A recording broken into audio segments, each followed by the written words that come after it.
का म्हणजे तुझं सुख बघवत नाहीये तिला? माणिकच्या आणि तुझ्या लग्नामध्ये काहीतरी विघ्न घालायचं असेल.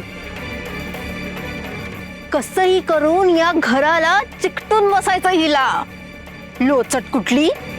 अगं सखू, तुला अपमान, कुचंबणा, टोमणे हे सगळं सहन करायची हौस आहे का? हे सगळं सहन करायला परत आलीयस का? अगं जा ना तुझ्या माहेरी, सुखात राहा, तुझी सुटका होईल. तुझ्या भल्यासाठीच सांगतोय अगं मी हे. जा तू. थांब दिगू.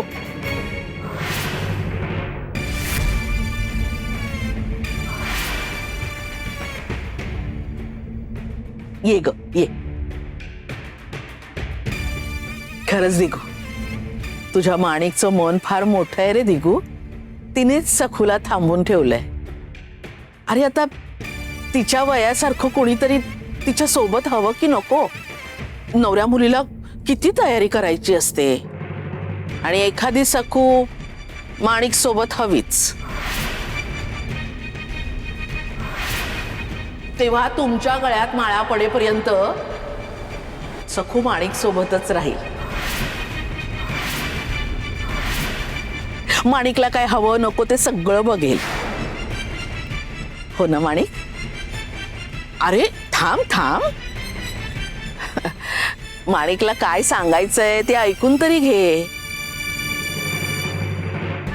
सांग बाई माणिक, तुझ्या होणाऱ्या नवऱ्याला तूच सांग काय ते.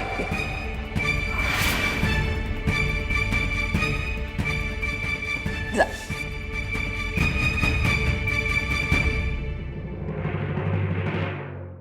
अहो, बिचारीचा आपणच विचार करायला हवा ना. नुसतं माहेरी जा असं सांगून आपली जबाबदारी संपत नाही ना. ती तिच्या माहेरी एकटीच कशी राहील हे नको का बघायला? तिथे तिचे उमाई अप्पा सुद्धा नाहीयेत.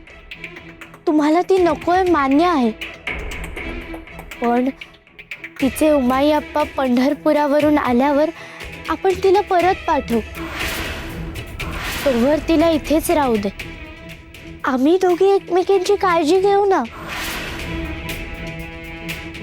माझ्या आईने सांगितलं, सवत ही बहिणीसारखीच असते आणि वयाने जरी मी मोठी असले तरी मानाने सखूताईच माझी मोठी बहीण आहे.